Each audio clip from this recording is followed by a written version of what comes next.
오늘 함께 나눌 하나님의 말씀은 출애굽기 30장 1절에서 16절까지입니다. 신자와 불신자를 가늠하는 가장 두드러진 기준 중에 하나는 기도입니다. 그렇습니다. 하나님께 기도하지 않는 사람은 정령 성도라고 할 수 없습니다. 적어도 하나님께서 역사의 주인이심을 믿는 자라면 누구나 쉬지 않고 기도해야 합니다. 본문에서 볼 수 있듯이 이스라엘의 신앙 중심지였던 성막 안 성소에는 언제나 향이 타오르고 있었습니다. 하나님의 명령에 따라 제사장은 아침 저녁으로 계속해서 향을 피웠습니다. 이렇게 하여 그들은 매일 매 순간 하나님을 영화롭게 해드릴 수 있었으며 항상 자신들이 그분의 친백성임을 인식할 수 있었던 것입니다. 그야말로 이 향은 하나님과 그들 이스라엘 사이를 묶어 놓는 은혜로운 사슬과도 같았습니다. 이처럼 그들이 매일 하나님의 처소인 성소에서 피워야 했던 향은 흔히 영적으로 성도들의 정성 어린 기도를 상징하고 있습니다. 사실 향 피우는 일을 담당했던 제사장들은 마치 하나님께 온 마음을 다하여 기도하듯이 거룩한 향을 계속 피웠던 것입니다. 이제 우리는 본문에 기록된 향의 규례를 보면서 우리 성도가 견지해야 할 바른 기도의 자세를 살펴보도록 하겠습니다. 첫 번째로는 끊임없이 기도해야 합니다. 향 피우는 일을 맡았던 제사장은 매일 조석으로 성소에 들어가 향을 지폈습니다. 그는 모래바람이 성막을 때리고 천둥 번개와 소나기가 내리치는 날에도 어김없이 성소에 드리워진 앙장을 젖히고 조심스럽게 들어가 경건한 마음으로 향을 피웠을 것입니다.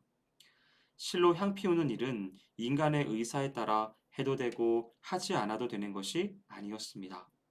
그것은 두렵고 떨리는 하나님의 명령으로서 그 어떤 상황에도 계속 지켜져야 할 일이었습니다. 이와 같이 끊임없이 계속되어야 했던 향 피우는 일은 어쩌면 우리 성도들의 기도가 쉬지 않고 계속되어야 한다는 사실을 상징적으로 보여주는 것이라 할 수 있습니다. 흔히 기도는 영혼의 호흡이라고 합니다. 실로 우리가 영원한 생명의 주인이신 하나님께 기도하지 않을 때 우리의 영혼은 죽어갈 것입니다.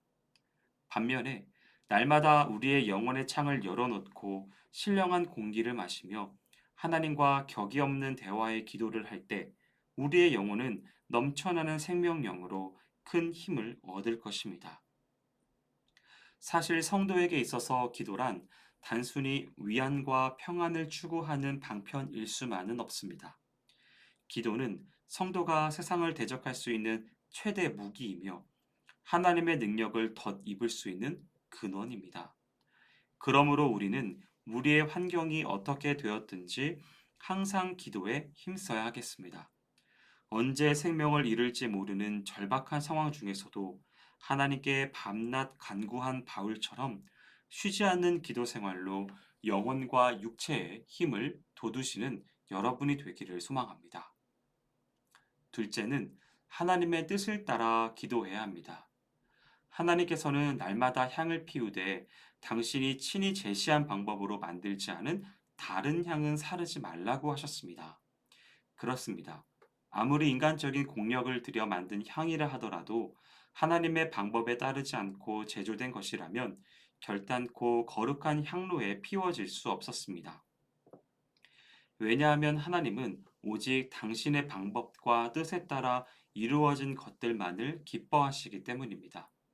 이것은 상징적으로 우리들이 하나님의 뜻을 무시한 채 육체의 정욕을 따라서 기도해서는 안 된다는 사실을 보여줍니다. 우리는 흔히 기복신앙에 빠져 물질적인 복과 입신양명을 위해 기도합니다. 이것은 대단히 어리석고 슬픈 일입니다. 우리의 기도는 무엇보다 하나님의 뜻을 묻고 그 뜻이 성취되기 위한 내용으로 가득 채워져야 합니다. 우리의 믿음의 완성자이신 예수님께서 가르치신 기도문에서도 하나님의 뜻이 이 땅에 실현되기를 바라는 내용이 강조되어 있습니다.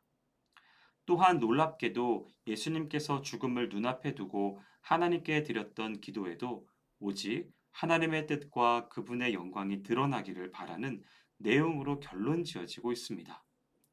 그러므로 우리는 기도할 때에 먼저 하나님께서 기뻐하시고 원하시는 뜻이 무엇인지 구해야 합니다. 그리고 그 뜻의 실현을 위해 기도해야만 합니다. 그럴 때 비로소 하나님께서는 우리가 생각하는 이상으로 풍족히 이루어 주실 것입니다. 마지막으로는 그리스도를 의지하여 기도해야 합니다. 향이 타오르는 향단에는 뿔이 있었습니다. 보통 뿔은 힘 또는 능력을 상징합니다. 이러한 뿔은 희생 제물의 피로 씻음을 받아야 했습니다. 그렇게 할 때 마침내 그 뿔과 향단이 하나님께 드려질 수 있도록 거룩히 구별되는 것입니다. 여기서 피는 성결의 재료로서 결국 온 인류의 죄를 맑게 하시는 예수 그리스도의 보혈을 상징합니다. 이런 점에서 우리 성도들의 기도는 대속의 보혈로 우리의 마음과 입술을 정결케 하신 그리스도를 통할 때만 응답을 체험할 수 있습니다. 여러분, 기도는 분명히 주님의 공로를 의지하고 그분의 이름을 빌어 행해야 합니다. 주님을 의지하지 않고 드리는 기도는 마치 정결케 되지 않은 분향단의 그것처럼 부정한 것이 될 수밖에 없습니다. 따라서 그러한 기도는 결코 하늘에 상달될 수 없습니다. 사랑하는 성도 여러분, 기도는 성도를 성도답게 하며 성도의 영혼을 건강하게 하는 것입니다. 또한 기도는 성도에게만 허락된 특권입니다. 하나님을 아버지로 부르지 않는 자에게는 기도가 허락되지 않습니다. 특별히 지금껏 보아왔듯이 하나님 앞에서 성도의 진실한 기도는 신앙생활의 바로미터입니다. 쉬지 않는 기도, 하나님의 뜻을 따라 드리는 기도, 주님의 피를 의지한 기도, 바로 이러한 기도야말로 하나님의 마음을 움직여서 반드시 응답을 얻게 될 것입니다. 바라기는 오늘 말씀을 대하는 모든 성도분들은 우리 모두 하나님 앞에서 그분이 진정으로 원하시는 기도의 향을 매일 매 순간 피우시는 귀한 인생이 되시기를 축복합니다. 기도하겠습니다. 사랑과 은혜가 많으신 하나님 아버지, 우리 안에 기도라고 하는 귀한 은혜를 허락하심에 감사를 드립니다. 우리가 기도할 때 반드시 응답하시는 하나님을 깨닫되 끊임없이 기도하게 하시고 하나님의 뜻을 따라 기도하게 하시며 하나님을 의지하여 기도할 수 있는 우리의 삶이 될 수 있도록 인도하여 주시옵소서. 행하실 주님을 기대하오며 모든 말씀 예수님의 이름으로 기도합니다.